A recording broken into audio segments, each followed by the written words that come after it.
Selamat pagi, selamat bertemu kembali dalam perkuliahan pengendalian biaya dan jadwal buat seluruh mahasiswa Teknik Lingkungan Universitas Andalas. Pada pagi ini kita akan membahas tentang flood ya. Jadi beberapa pertemuan terdahulu kita sudah membahas tentang metode pengendalian jadwal network planning, baik itu metode CPM ataupun metode PDM. Sekarang kita mau melanjutkan materi dari kedua metode tersebut. Nah, kita tahu bahwa eh, di metode CPM dan PDM itu kita bisa tentukan jalur kritis dan kegiatan-kegiatan yang bersifat kritis pada proyek yang kita cari atau kita sedang lakukan perhitungan jadwalnya. Nah, pada beberapa aktivitas tertentu ya, di mana aktivitas tersebut tidak memiliki waktu paling cepat dan waktu paling lambatnya yang tidak sama, maka itu bisa kita namakan sebagai sebuah kegiatan yang fleksibel.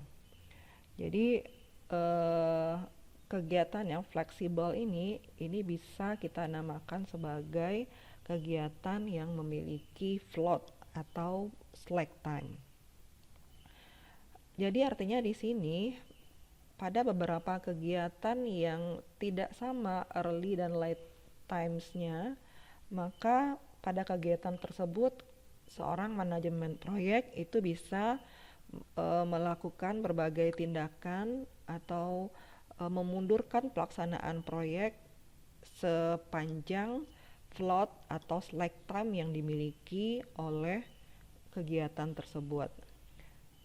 Nah, jadi itulah yang akan kita bahas pada pagi ini tentang float.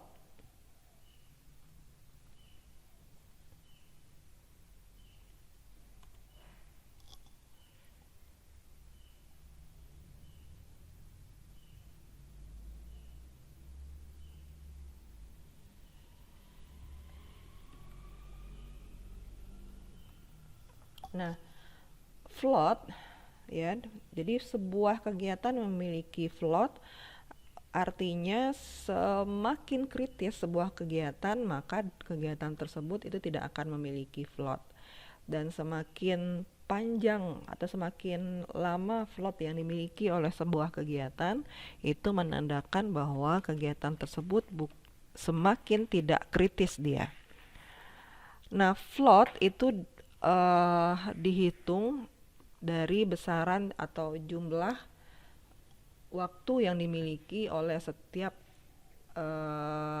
aktivitas, di mana aktivitas tersebut bisa ditunda pelaksanaannya tanpa menyebabkan proyek tersebut nantinya akan tertunda juga. Nah, biasanya float ini dikategorikan atas dua jenis. Yang pertama adalah total float, kemudian yang kedua adalah free float. Nah, total float di sini dimaksudkan merupakan sebuah aktivitas ya, di mana jumlah waktu float yang dipunyai itu nantinya tidak akan berefek kepada schedule dari proyek ya. Jadi total float yang dipunyai oleh suatu aktivitas, maka aktivitas tersebut dapat ditunda pelaksanaannya atau dapat dimundurkan pelaksanaannya, di mana dalam rentang float yang dimiliki itu tidak akan menyebabkan tertundanya schedule proyek secara keseluruhan. Nah, biasanya di sini aktivitas-aktivitas yang memiliki total float ini adalah aktivitas-aktivitas yang berada pada jalur yang sama. Ya, jadi tandanya adalah aktivitas yang berada pada jalur atau path atau chain yang sama. Nah, sehingga di sini suatu aktivitas yang berada pada jalur yang sama itu nantinya akan membagi atau men-share total float yang dimiliki satu sama lainnya. Nah, kita contohkan pada pada diagram network planning berikut, di mana ada pekerjaan install fuel tank, kemudian ada pipe fuel tank dan backfill and grade site, di mana ada total 8 hari pekerjaan, 2 hari untuk install fuel tank, kemudian 4 hari untuk pipe up fuel tank, dan 2 hari untuk backfill grade site. Nah, artinya di sini kalau misalnya pekerjaan install fuel tank ini nantinya mengalami keterlambatan pelaksanaannya selama 1 minggu, maka itu akan berefek pada pekerjaan-pekerjaan berikutnya, sehingga pipe up fuel tank juga nanti akan tertunda selama 1 minggu, dan backfill and grade site itu juga akan tertunda selama 1 minggu. Nah, demikian juga dengan float yang dimiliki pada jalur kegiatan ini. Ya. Jadi kalau seandainya dari pekerjaan ini kontraktor itu memiliki total float sebesar 10 hari, ya, maka install fuel tank, pipe up fuel tank, dan backfill grade site itu sama-sama akan memiliki total float sebesar 10 hari. Tetapi tidak berarti bahwa setiap aktivitas ini akan memiliki total float sendiri-sendiri sebesar 10 hari. Misalkan di sini install fuel tank itu nantinya menggunakan 5 hari total float yang dimiliki, maka untuk pipe up fuel tank dan backfill and grade site itu akan memiliki 5 hari sisa total float yang dimiliki. Nah, sehingga di sini kita bisa nyatakan bahwa total float itu sifatnya di-share atau dibagi pada setiap aktivitas yang berada pada jalur yang sama. Oke. Nah, biasanya rumus yang akan kita gunakan adalah seperti ini. Kita mencari total float dari suatu aktivitas, ya, IJ, maka kita akan gunakan rumusannya adalah late finish-nya, late finish J dikurang dengan early finish I, ya, dikurang dengan durasi IJ. Ya, jadi late finish J dikurang dengan early finish I dikurang dengan durasi IJ. Nah, kemudian tipe float yang kedua ini adalah yang disebut sebagai free float, ya. Free float itu dinyatakan sebagai jumlah waktu yang dipunyai oleh suatu aktivitas di mana aktivitas tersebut dapat ditunda pelaksanaannya tanpa menyebabkan aktivitas berikutnya itu tertunda. Ya, jadi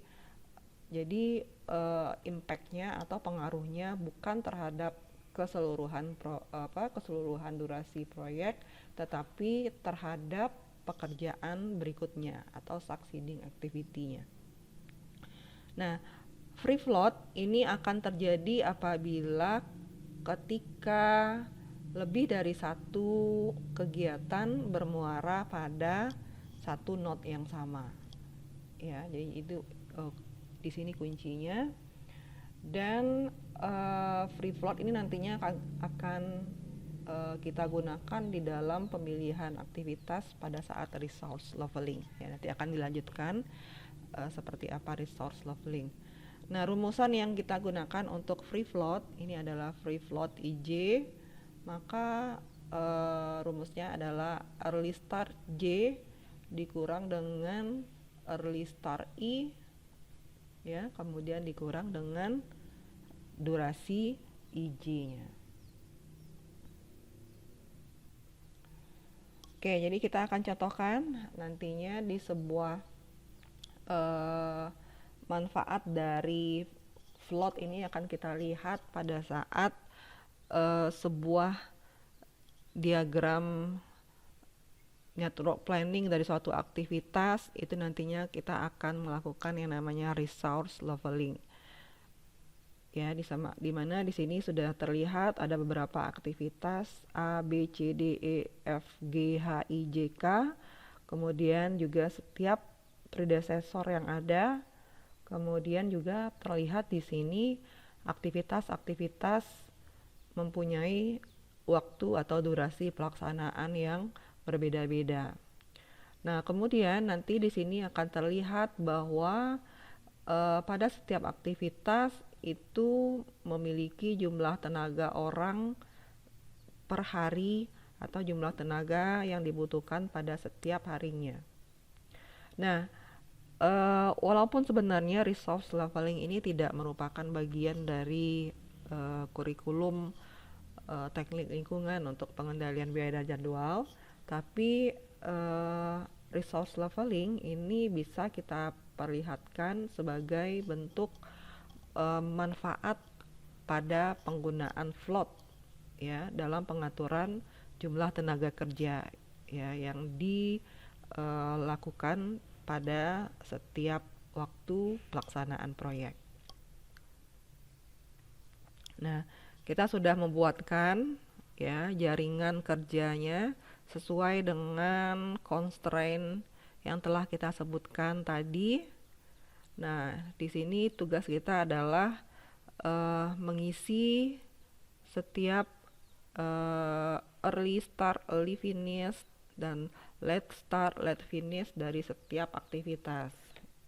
Kita balik lagi ke atas tadi, kita lihat di sini aktivitas A, B, dan C dan G. A, C, dan G merupakan aktivitas yang tidak memiliki predecessor, sehingga kita bisa tahu bahwa A, C, dan G itu merupakan aktivitas awal. Ya. Di sini A, C, dan G. Kemudian kita juga sudah diberikan informasi bahwa aktivitas B itu predecessornya A, aktivitas D predecessornya C, aktivitas E predecessornya B, aktivitas F predecessornya D, H itu predecessornya C, I predecessornya G, J predecessornya E dan F, dan K predecessornya H dan I. Sekarang mari kita isi bersama-sama ya early finish dan late finish, early start dan late start dari setiap durasi pada jaringan CPM yang kita akan lakukan. Ya, sebagaimana biasa maka setiap node awal itu akan selalu diisi dengan angka 0 ya. Kemudian durasi A ini 2 ya, sehingga dia memiliki early finish adalah 2. Kemudian C, karena durasi C 2 hari, maka early finish dari C itu adalah juga 2. Kemudian G ya 1 hari, berarti durasi G 1 hari, berarti early finish G juga 1. Kemudian kita isi node 5, di mana node 5 itu merupakan node J dari aktivitas B. Aktivitas B durasinya 4, berarti di sini early finishnya ada 6. Ya, kemudian kita isi juga dengan D. D5 berarti di sini di node 6 early finishnya adalah 7.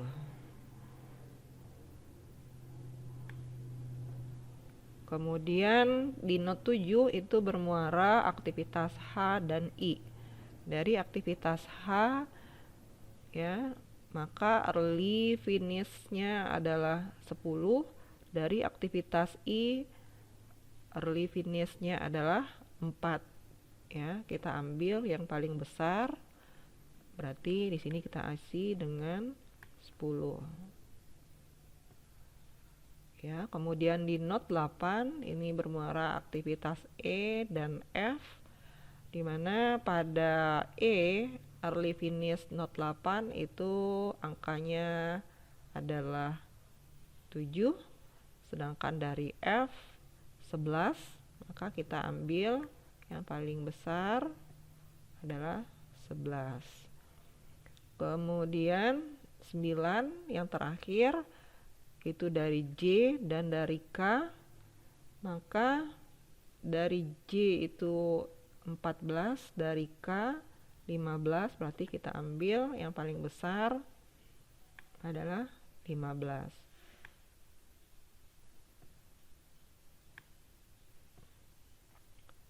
Oke, nah kemudian setelah itu kita lakukan backward pass.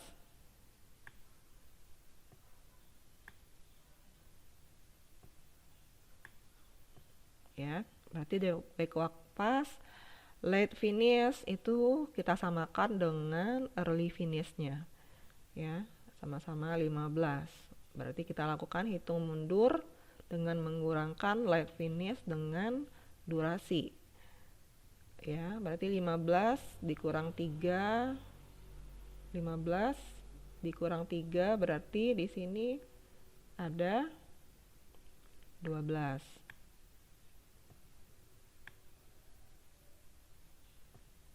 Oke. Kemudian kemudian di sini 15 dikurang 5 berarti di sini 10. Ya. Kemudian 12 dikurang 1 11. Kemudian 12 dikurang 4 berarti di sini 8. Oke. Kemudian 11 dikurang 4 berarti di sini 7. Kemudian di note 3 itu bermuara dua kegiatan D dan H. Dari D 8 dikurang 5 berarti 3. Dari H 10 dikurang 8 berarti 2. Kita ambil yang paling kecil. Berarti di sini kita isi dengan angka 2. Kemudian I, ya, yang I berarti di sini 10 dikurang 3 berarti di sini adalah 7. Kemudian di note 1 bermuara 3 kegiatan A, C, dan G. Maka angka yang paling kecil adalah di sini dari A 7 dikurang 2 5, dari C 2 dikurang 2 0, dari G 7 dikurang 1 6, berarti yang paling kecil adalah 0. Oke, berarti kita sudah selesai di sini mengisi early start dan early finish, late start dan late finish dari semua aktivitas. Sehingga di sini bisa kita lihat bahwa aktivitas-aktivitas yang memiliki early start dan late start yang sama, early finish dan late finish yang sama, maka itu merupakan aktivitas yang kita sebut sebagai aktivitas kritis. Jadi aktivitas C ini waktu paling cepat dilaksanakan adalah pada hari pertama, durasinya 2 hari, maka dia tidak boleh terlambat sama sekali karena early finish dan late finish-nya juga sama. Demikian juga dengan H dan demikian juga dengan K, ya. Sehingga kita bisa lihat di sini aktivitas C adalah aktivitas kritis, demikian juga aktivitas H adalah kritis, dan aktivitas K. Jadi jalur kritisnya adalah C, H, dan K. Nah, bagaimana dengan float ya? Bagaimana dengan float? Jadi float itu pada prinsipnya adalah semua aktivitas yang tidak kritis itu merupakan aktivitas-aktivitas yang mempunyai float ya, yang mempunyai float. Seperti kita lihat, aktivitas yang tidak kritis itu ada banyak ya, dari A, G, B, D, I, E, F, dan J. Jadi artinya di sini kalau aktivitas B ini waktu paling cepat dimulai itu adalah pada hari ketiga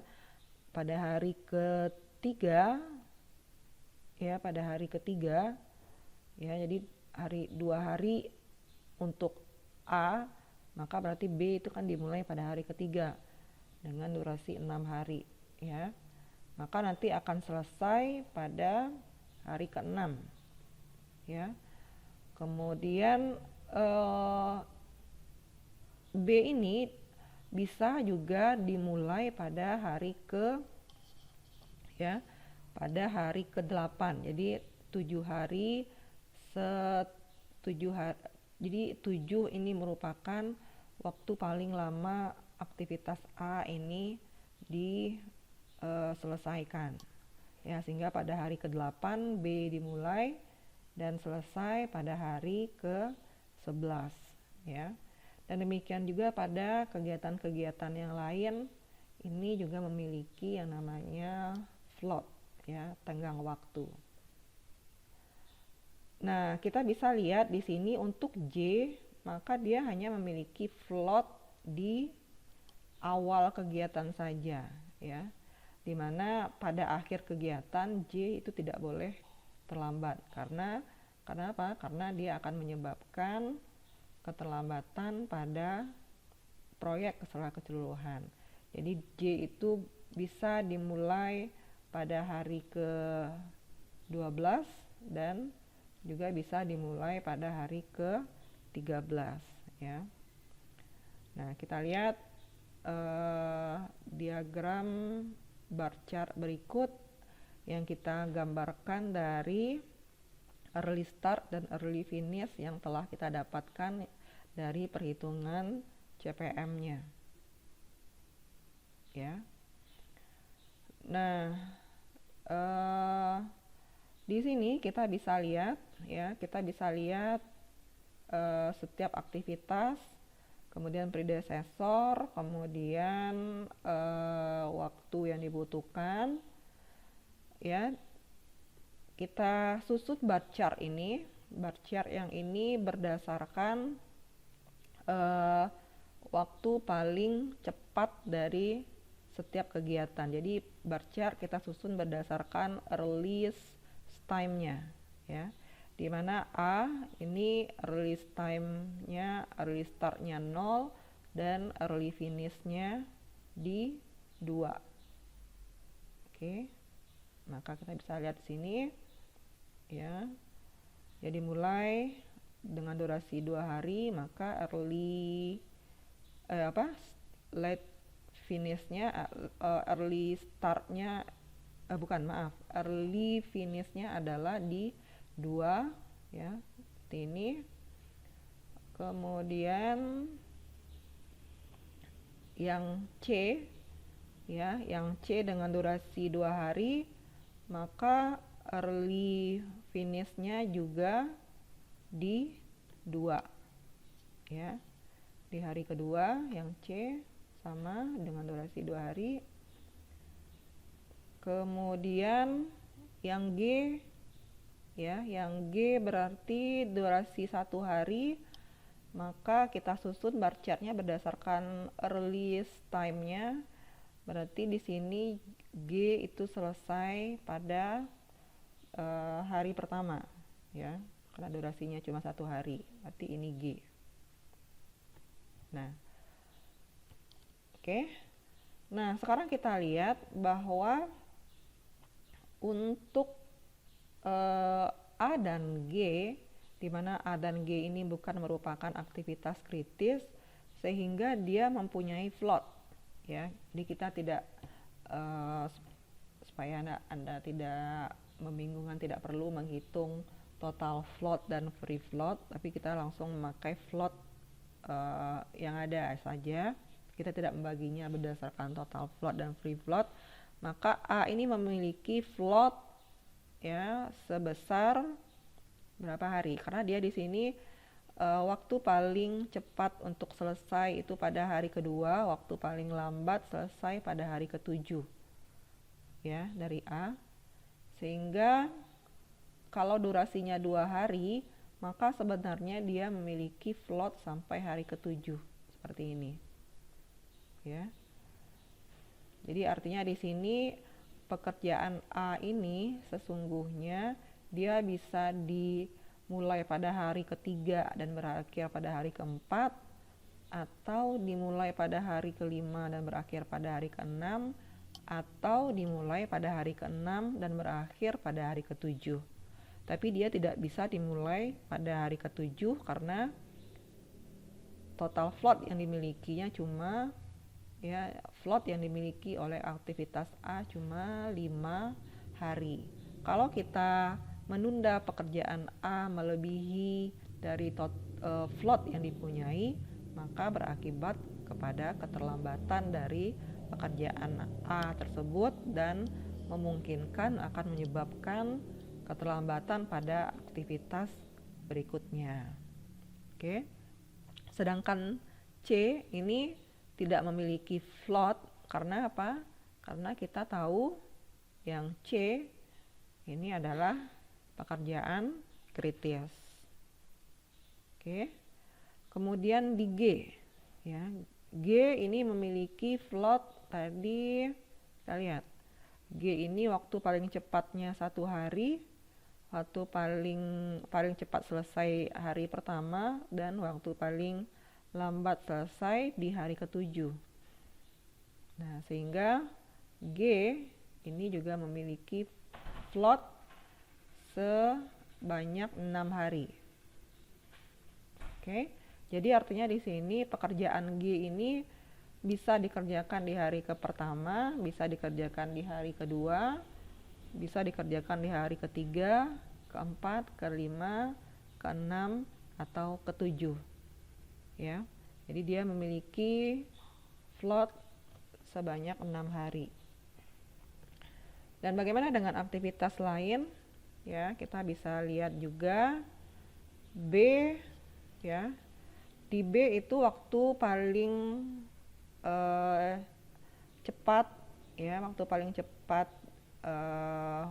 memulai, ya, pada hari ya di sini di note early time-nya adalah 2, kemudian 6. Jadi artinya di sini pekerjaan B itu kita mulai pada hari ketiga, ya, karena A itu durasinya 2, dia selesai pada hari kedua, maka B itu bisa dimulai di hari ketiga dan selesai pada hari ke-6 karena durasi adalah 4 hari.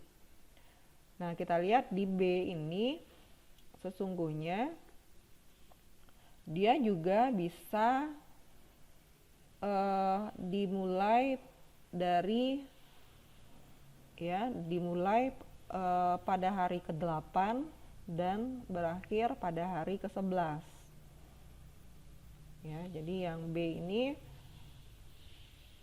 ya, yang B ini memiliki float sampai hari ke-11. Oke.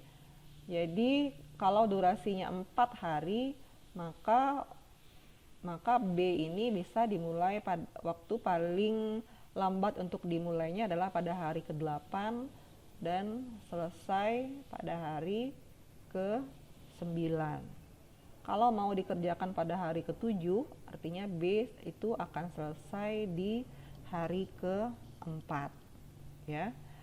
Dan demikian juga untuk aktivitas-aktivitas yang lain ya. Kita lihat di aktivitas D ya, aktivitas D dengan durasi 5 ya. Kemudian di sini earliest startnya 2, earliest finishnya adalah 7, artinya aktivitas D akan dimulai pada hari ketiga dan berakhir pada hari ketujuh ya, dimulai pada hari ketiga dan berakhir pada hari ketujuh. Sedangkan waktu paling lambatnya adalah aktivitas D ini harus dikerjakan pada hari kedua, namun late startnya pada hari kedua dan late finishnya pada hari ke-8 ya.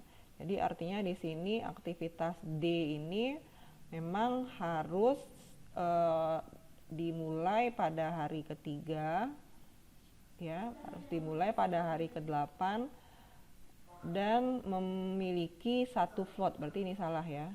Oke, ada kesalahan, ini tidak ada ya, karena floatnya cuma satu sampai hari ke-8.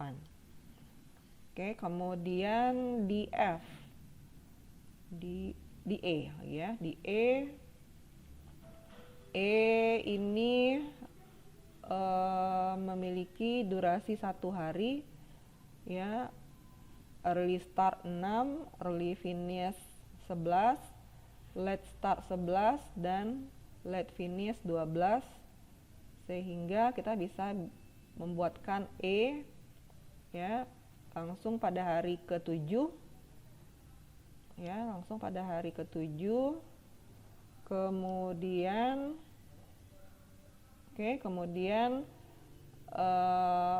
tadi katanya late ya, E itu 11 ya dan 12. Oke. Jadi artinya di sini kalau E ini mau dikerjakan dengan durasi 1 hari, maka early finishnya 11 ya, atau late finishnya 12 ya, berarti ini salah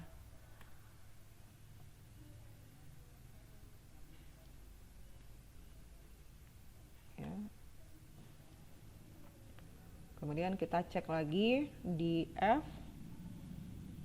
Di F ini early startnya 7, early finish 11, kemudian late startnya 8, late finishnya 12. Maka F kita bikin di hari ke-8, maka early finishnya hari ke-11 ya. Sini early finishnya hari ke-11, atau kalau misalnya mau digeser early startnya dimulai pada hari ke-9, maka late finishnya di hari ke-12. Berarti ini salah ya.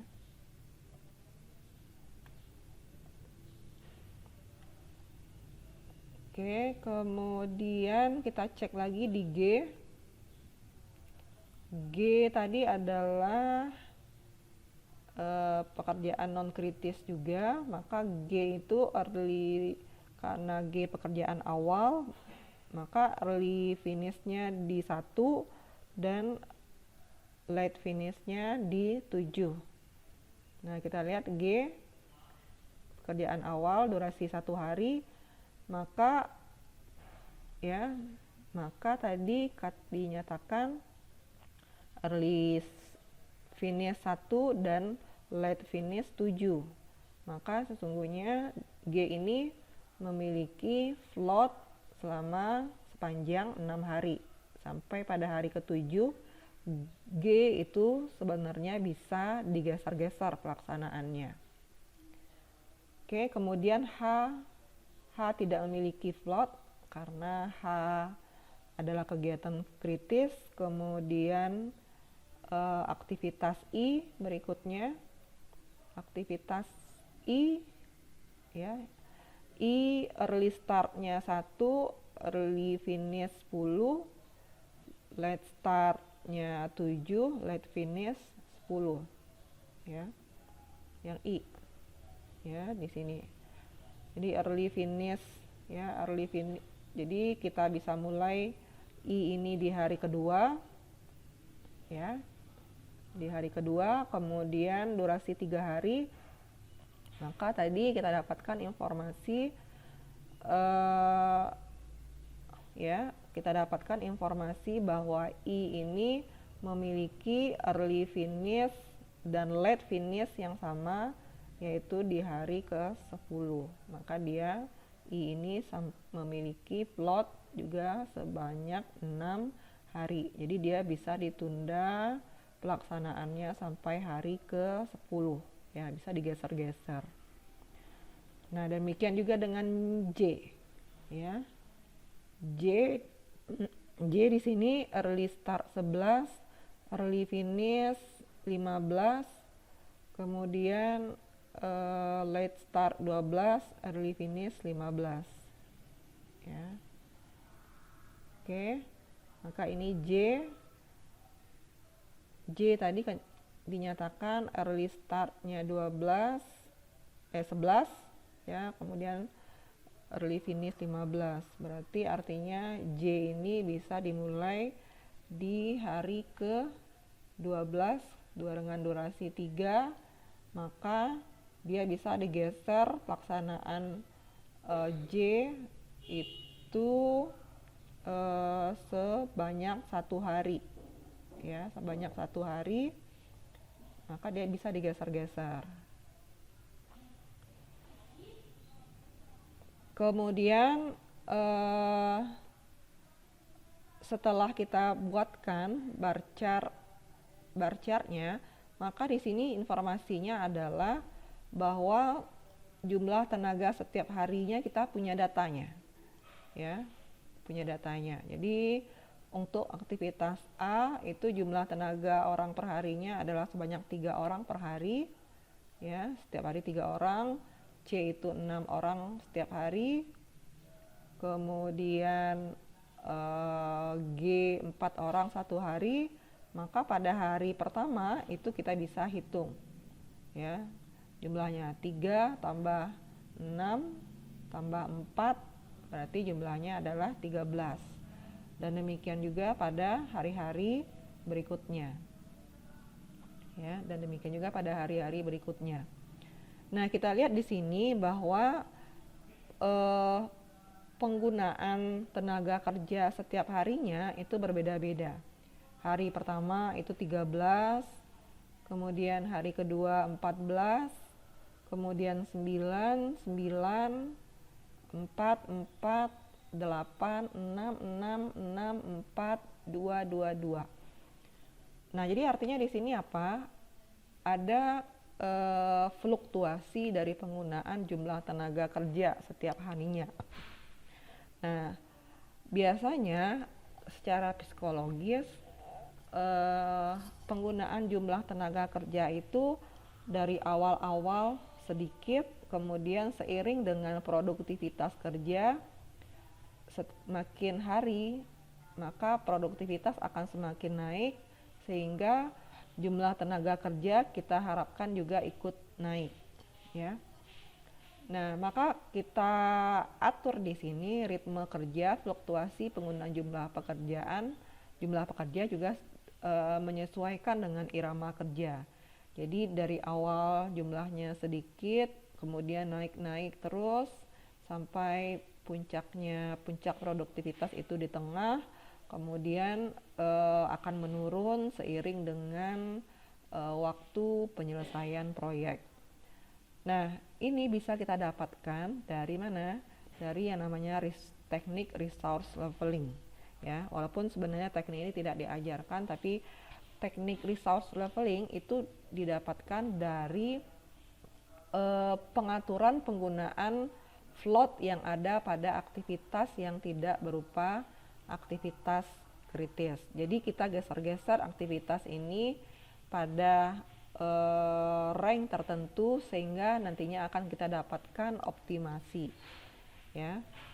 Nah, ini akan saya perlihatkan bar chart sesudah perataan dengan memanfaatkan float yang ada pada setiap aktivitas non-kritis. Maka kita dapatkan kebutuhan jumlah tenaga per harinya akan seperti ini. Ya.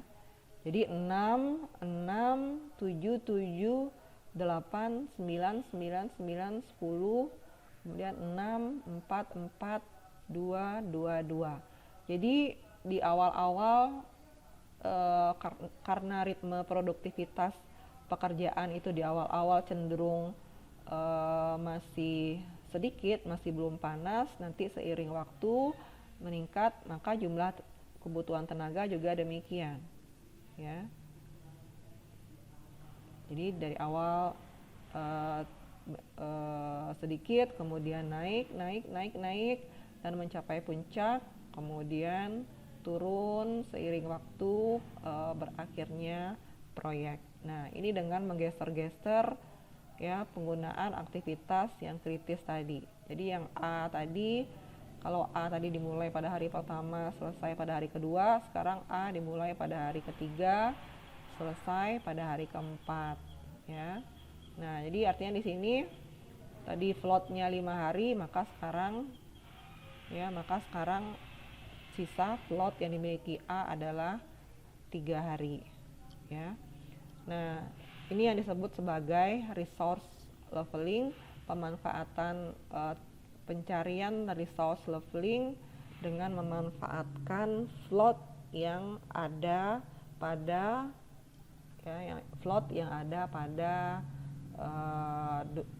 pada setiap aktivitas non kritis. Oke, baik, mungkin untuk perkuliahan hari ini cukup sekian karena perkuliahan hari ini hanya cuma sebagai tambahan informasi, tambahan wawasan bahwa di dalam suatu network planning itu sebenarnya ada yang disebut sebagai float atau slack time yang nantinya akan kita gunakan di dalam perataan kebutuhan jumlah tenaga kerja. Oke, baik, semua mahasiswa teknik lingkungan, demikian perkuliahan pada hari ini. Sampai ketemu lagi minggu depan. Assalamualaikum warahmatullahi wabarakatuh.